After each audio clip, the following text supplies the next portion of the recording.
Good morning and welcome to another online Sunday school class with Tuttle Hill Baptist Church.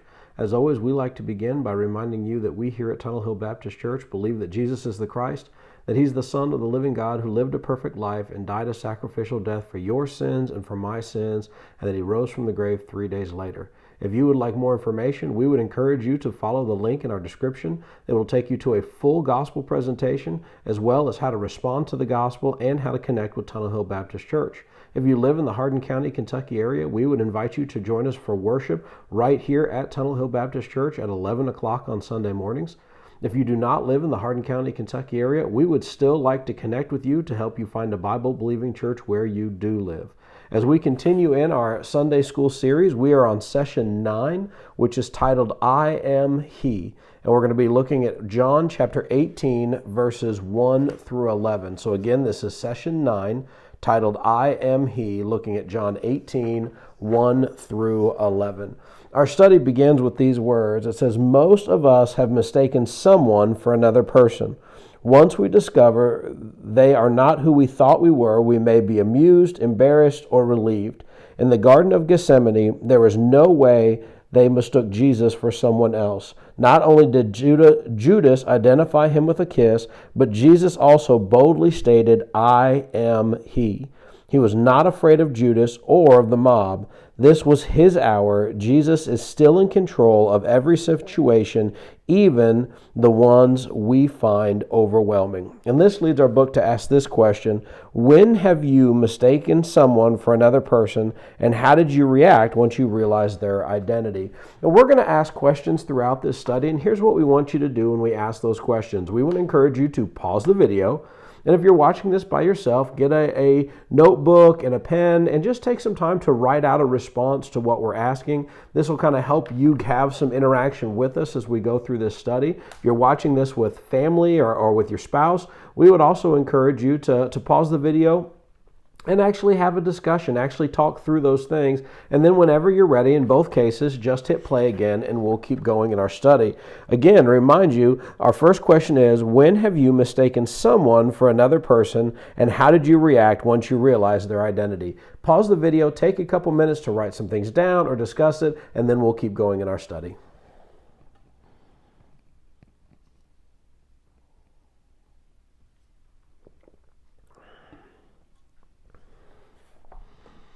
I'm reminded of a lot of stories when this happened, and one of my favorite stories is a story that I was told by my wife regarding one of her teaching colleagues many years ago. And they had been traveling, and they had stopped at a McDonald's to get some food on the road, and both had gone in to use the bathroom, and as they came out of the bathroom, the colleague, my wife's colleague, she walked up to her husband and leaned her head on his shoulder and was just they were tired, they'd been traveling, and was just looking at the menu. And then suddenly she kind of looked around her and realized that her husband was actually standing over somewhere else, and he was kind of looking at her and grinning, and she finally looked up at the man whom she thought was her husband and realized that it was a perfect stranger. And so she just said, "Hello, nice man. I'm going to go over and stand with my husband now," and just walked away, and they all got a good laugh out of it. I'm sure there was a little bit of embarrassment there, and certainly some amusement, as they just immediately assumed a certain level of familiarity that wasn't quite right, and it just all in good fun.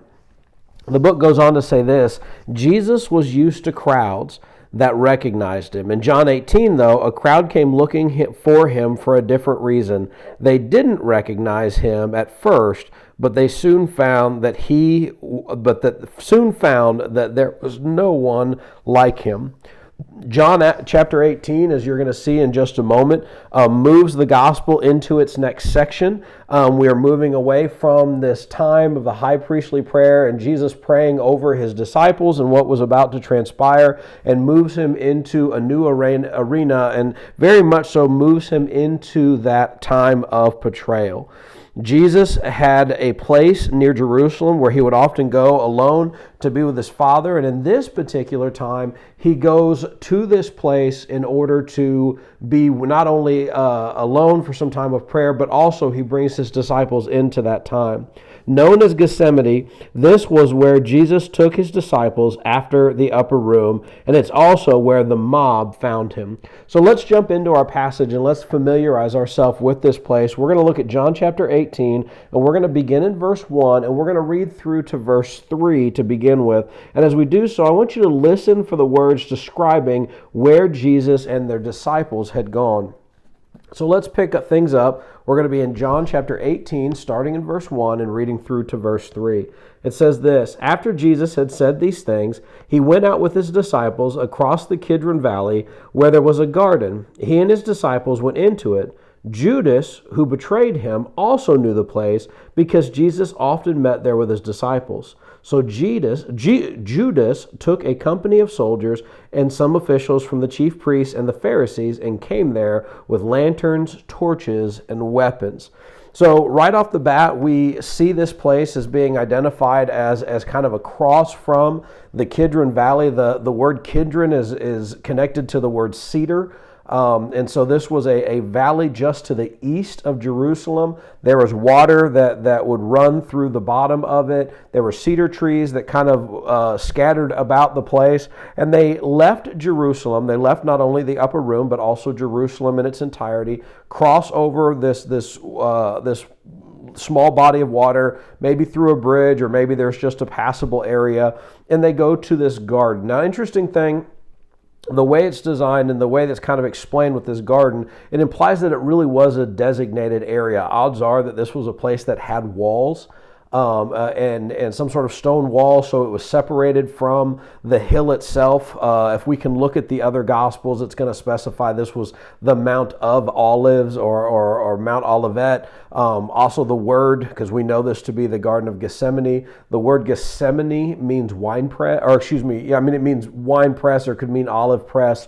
And so what is highly likely here is we're looking at a garden on the Mount of Olives, probably an olive garden that contained a press, and whether it was still in use or had long since been abandoned or whatnot, it was a place that Jesus had found that was open to him and available to him for times of prayer, times with not only his Father, but also kind of alone time with his disciples. And Judas, notice how Judas knew this. Judas knew that they were there. It's highly possible that not only had Judas been there several times, but Jesus had said, we're going to eat, and then when we're done, we're going to go take some time and go to Gethsemane and be in prayer. Regardless, Judas knew they would be there. He was familiar with the area. He knew what was going on. He knew to find them there. And this is where Jesus has gone. He's done all of the Lord's Supper and the washing of feet and the high priestly prayer. And now he's gone to this place, and this is kind of his final time with them. What do you think? This is a question the book asked that I want to ask you, and it's, what do you think the disciples were thinking as they walked with Jesus? So imagine for a moment you're leaving Jerusalem, you've heard all these things, you're going down through the valley, going up to the garden. What's going through your mind? What are you thinking? Take a couple minutes, pause the video, think about that a little bit, write some things down, and then we'll keep going in our study.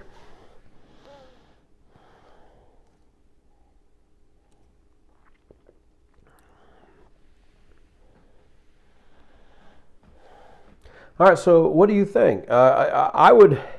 This is just me talking, I would think that after everything Jesus has said, and now we're going out into the open, we're going out into public, the garden, we're going away from the population, and maybe there's a little bit of safety of being around the people. All of that's going to play into what I'm thinking. It's nighttime, we're wandering out, even outside of the city, we're going to this garden. I'm going to be a little uneasy. And so what I'm going to be thinking as we're going through that time, and we're going through this period with Jesus, is something's wrong. Something is not right about this. Something is about to happen, and I'm not, almost to a degree of, I don't feel in control of the situation. I don't feel safe in the situation, and that's going to make me very uneasy. I'm going to be probably on be at that hyper-vigilant, almost paranoid state as we go in this. And then this is made all the more interesting by what Jesus has said and all of those type of things. And in the midst of all of this and the uneasiness, the hyper-vigilance, or even the paranoia, suddenly we see Judas appear. The book says this, it says, Judas was not with them because he had left the Passover meal earlier that night. He had gone to the religious leaders to plan how they would portray Jesus. He knew exactly where to lead the crowd to find Jesus. And this is very much so true. This is a crowd. This is a large group of people. Jesus has gotten some soldiers, and odds are there are some temple guards. There might even been some Roman soldiers in that mix. There were Pharisees. There were people, scribes, all sorts of stuff. He had really brought quite a team here. And as you look at our passage, you see that it says that he took a company. A company could literally have meant hundreds of people. So a company of soldiers would have been a large group. Again, this is where we get the idea that it might have been more than just temple guards, but actually would have been some Roman soldiers. And so an entire company of soldiers, along with some officials, officials from the chief priests and Pharisees. This would have been, and then they were coming with lanterns and torches and weapons. This would have been a very scary thing. And I can only imagine if you were kind of how I said, if you're already a little hyper vigilant, Jesus is saying some strange things, Judas has run off early, and you're kind of there, that suddenly you realize, especially if maybe you're one of those disciples that's a little bit further away from Jesus and where he's praying, you see a crowd coming. You see a crowd, you see lights, you hear the noise, you hear the marching maybe. This is going to be an extremely scary thing. And it makes us wonder what would have motivated Judas to betray Jesus. And there could have been a lot of reasons. Obviously, a lot of them are nefarious. He was wanting to pocket the money. He was tired of Jesus and who he was and what he was teaching. He was obviously looking for a payout for the 30 pieces of silver, all of those type of things. But there's a chance that maybe he was just wanting to push Jesus' hand, and he thought, listen, I'm gonna take matters into my own hands, and I'm gonna put Jesus in a position where he has no choice but to reveal his true power and his true glory and really push that. That's something the book makes mention of that I've never thought of, that maybe he wanted to see Jesus take charge, and so he was kind of setting up the chief priests and the scribes and all these other peoples. I'm not sure that's the case. I'm not convinced that that's really what's happening here. I think he got to a point where he was probably a little mad at Jesus. I always think about the time that they were anointing Jesus with the oil and the perfume, and they said, hey, we could have taken that and sold it and used that money for the poor. And Jesus said, no, this is important. This is an important thing. Leave her alone. And I always kind of look at that time, and since Judas, was in charge of the money, he was concerned about the money. It kind of gives that commentary in the Gospels. And he stole from them. He kind of used the money to his advantage. That he viewed that as that he kind of missed out on a payout, and that led him to say, it's about time for me to wrap up my relationship with Jesus. So I don't know. I don't believe that Judas was forcing Jesus to kind of reveal that he was the Messiah, because I don't think Judas really believed that Jesus was the Messiah. Even after his betrayal, I think he still viewed more of the fact that he just had convicted and condemned an innocent man as opposed to betrayed the Savior of the world.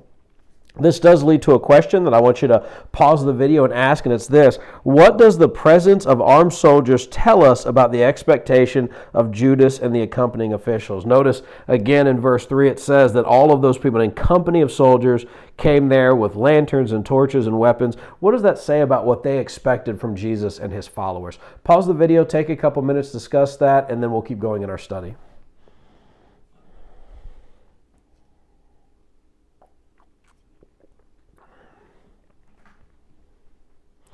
All right, so what does this say? I think the simplest answer and probably the most obvious is they came looking for a fight.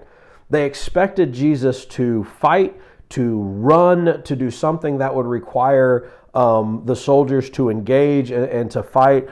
Jesus had very clearly defeated them with his words. And now they were going to lead this to a physical confrontation.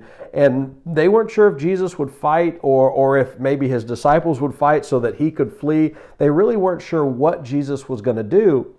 And so they came ready to seize him, to grab him by force. It was one thing to find Jesus. It was another thing to actually take him into custody. While Jesus would never oppose the Father's will, his enemies would come to experience his power and authority before all was said and done. And let's take a look at that. We're going to read verses 4 through 9 now. And I want you to take special note of how the situation affirmed Christ's knowledge and power. So picking up in verse 4, we read this. Then Jesus, knowing everything that was about to happen to him, went out and said to them, "Who is it that you're seeking?" "Jesus of Nazareth," they answered. "I am he," Jesus told them. Judas, who betrayed him, was also standing with them. When Jesus told them, "I am he," they stepped back and fell to the ground. When he asked them again, "Who is it that you're seeking?" "Jesus of Nazareth," they said. "I told you I am he," Jesus replied.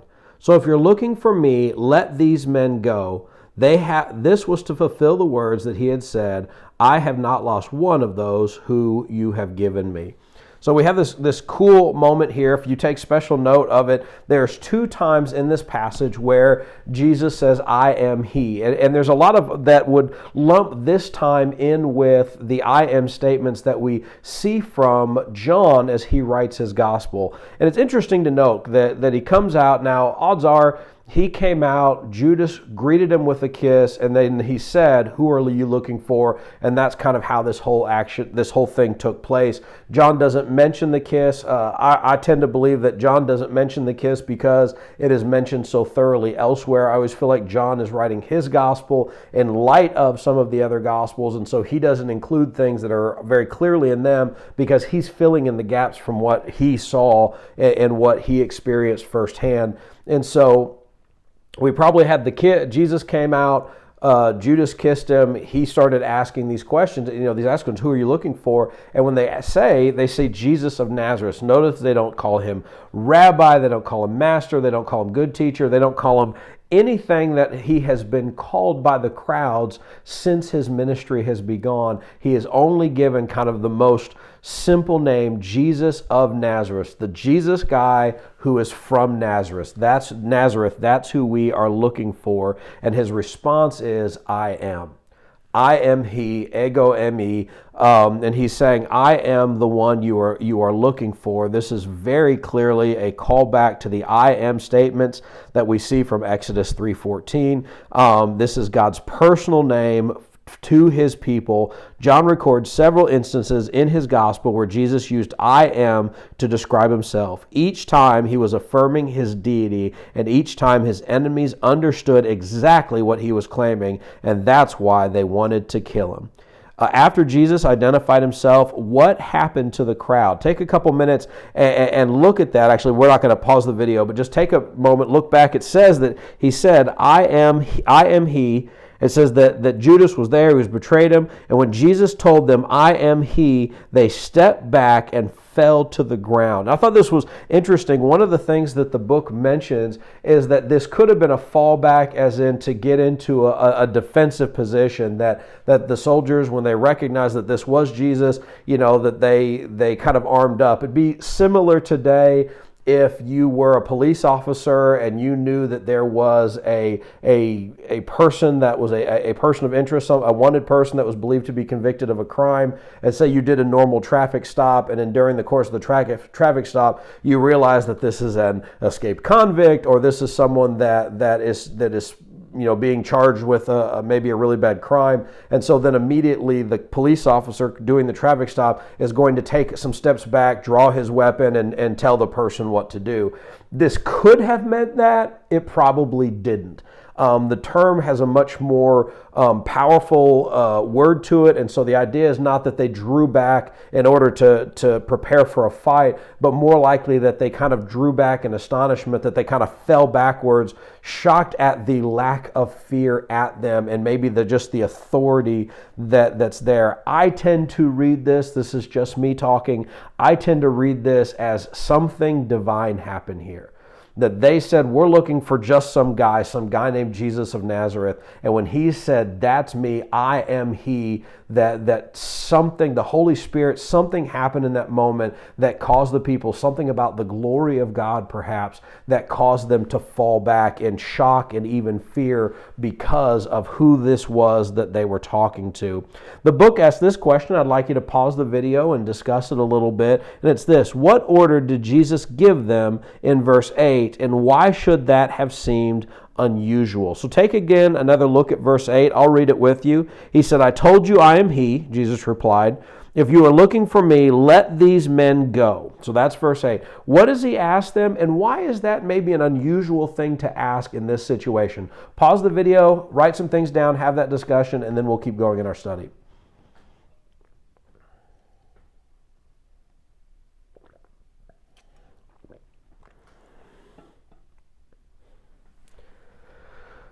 All right, so why is this unusual? So what we see happen is they are there to arrest Jesus. Essentially, that's what's happening. Jesus is surrendering himself. Now, we don't know at this point, have they got hands on him yet? Have they tied him up? Are they trying to tie him up? But he says, okay, if you're looking for Jesus, that's me. He is, for all intents and purposes, he is a prisoner of these men, this mob. And in the midst of this, he says, leave the rest of them alone. You've come for me, leave them alone. They don't have anything to do it. And probably what the book is kind of fishing for about what's so unusual about this is prisoners don't get to make demands. Prisoners don't get to say things like, and let me kind of read it for you one more time. He said, if you're looking for me, let these men go. This is a command. Prisoners don't get to make commands. They can make requests. They can say, hey, if you're looking for me, please leave these people. Please, leave my friends alone, blah, blah, blah. That's not what's really happening here, though. There's a sense of authority here that he is saying, let these people alone. And so it's what's kind of significant, and certainly something that the book is wanting you to see, is that Jesus and his disciples are vastly outnumbered. Jesus is in the process of surrendering himself to the mob, and yet he is still speaking and acting as though he is in control of the situation. This is not arrogance. This is reality. Jesus is not being arrogant. He is not arrogantly saying, leave these people alone, you're going to regret this type of thing. This is not a situation where he's like, do you know who I am? He is in control. And nothing is happening apart from Jesus' sovereign grace. That's why it even goes on to say right after that this was, verse 9, this was to fulfill the words that he had said, I have not lost one of those you have given me. He is very much in control, and even in this statement, he is seeing to it that his own words are being fulfilled. So let's look at our last part of our passage, verse 10 and 11. You have to love it. We see Peter stepping into the situation again. And I want you to notice, first off, what does Peter do and what is Jesus' response to it? It says this: Then Simon Peter, who had a sword, drew it, struck the high priest's servant, and cut off his right ear. The servant's name was Malchus. At that, Jesus said to Peter, put your sword away. Am I not to drink the cup the Father has given me? So what we see happen is Jesus, Judas throughout this whole thing has never really been on board with this idea of Jesus being handed over to suffer and be killed. From the very beginning of Jesus beginning to make that clear to his disciples, Peter has been the one saying, stop saying that. Don't tell the people that. May it never be. Just over, I will follow you to the end. I will die for you. All of that type of stuff. And to a degree, Peter's trying to fulfill his own prophecy here. He's saying, I will follow you to the end. I would die for you. And here comes Peter, this one guy in a group of a very small people who decides to draw his sword and apparently take on the entire company of soldiers and officials and whatnot. And the person he takes his first swing at is the high priest's servant. Not exactly the most strategic person. This was probably done more out of emotion or rage. He was acting rashly, not thinking about the reality of the situation, just thinking about, I said I was going to defend Jesus, and I'm going to defend Jesus. And so he pulls out his sword, he swings at the high priest servant, probably the closest one to him, And to be honest, I believe with every fiber of my being, he was not trying to cut off his ear, he was trying to cut off his head. And what is probably likely is the high priest ducked, turned his head in some way, shape, or form, and because Simon is a fisherman, not a soldier, and probably is not overly familiar with using some sort of sword or short sword or whatever, he misses and only manages to get the man's ear. Then this leads us to Jesus' response. And I want to kind of ask this question to you, opportunity to pause the video, have a discussion about it. How did Jesus rebuke Peter? And why did Jesus refuse to let anyone defend him? Look at Jesus' own words as you answer this question. Pause the video, take a couple minutes, and then we'll begin to close out our study.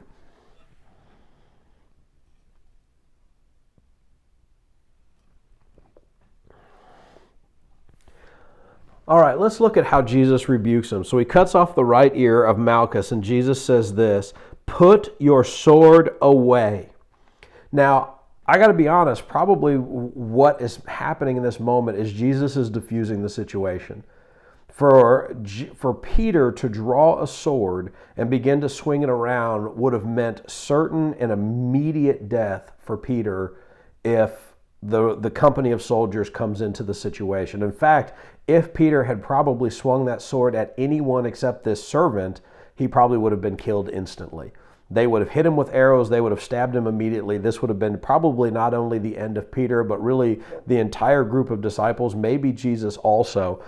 We can look through history. We can look through maybe even specifically American history and see how many times where a situation is very tense and escalated, and then one person does one thing, one shot is fired, one comment, one bottle is thrown, one thing happens, and next thing you know, soldiers or cavalry or whomever else open fire and annihilate an entire group of people, often as a mistake. It's an error because of one rash move. We see this happen in American history. We see this throughout history in the world, and that is what this is setting up for. There is soldiers. It is a clearly tense situation, and then suddenly Peter pulls out a sword and starts swinging it. It is highly likely in this moment that all of them could have been killed almost instantly.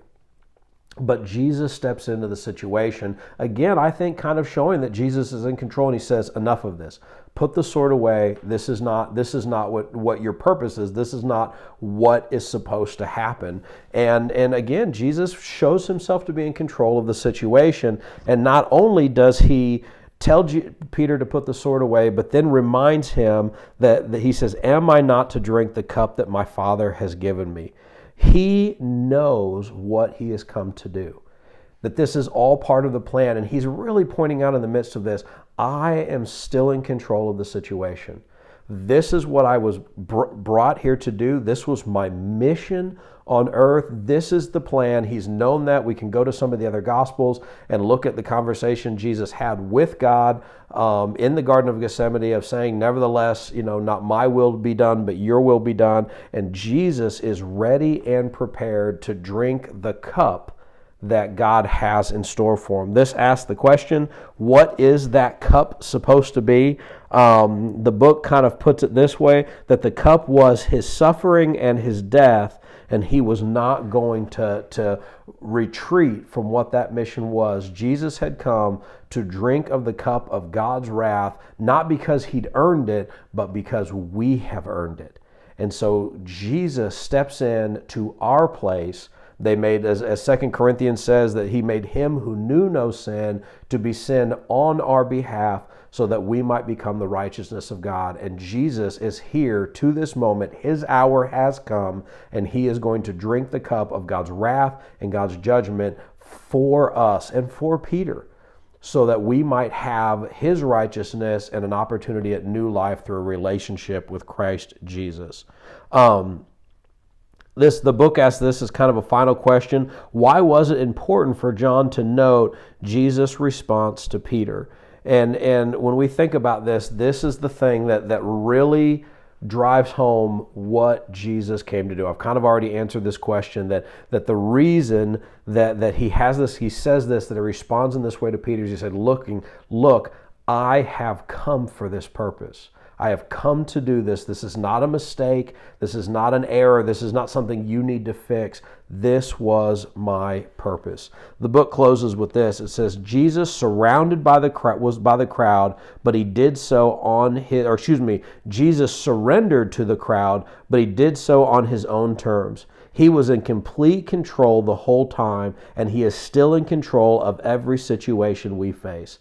That should help us stand strong even when things seem out of control in our world. And I want to close with this question to you, maybe something to discuss as you wrap up your time in this Sunday school class. How can it help us to remember that God is in control even when it seems like our life is out of control? How can it help us to remember that God is in control even when our lives seem out of control? Close out your time thinking about that, discussing it. Close in prayer, and then we invite you to join us for worship right here at Tunnel Hill Baptist Church at 11 o'clock. We are both in person and online through Facebook Live. Thank you so much for joining us today. God bless.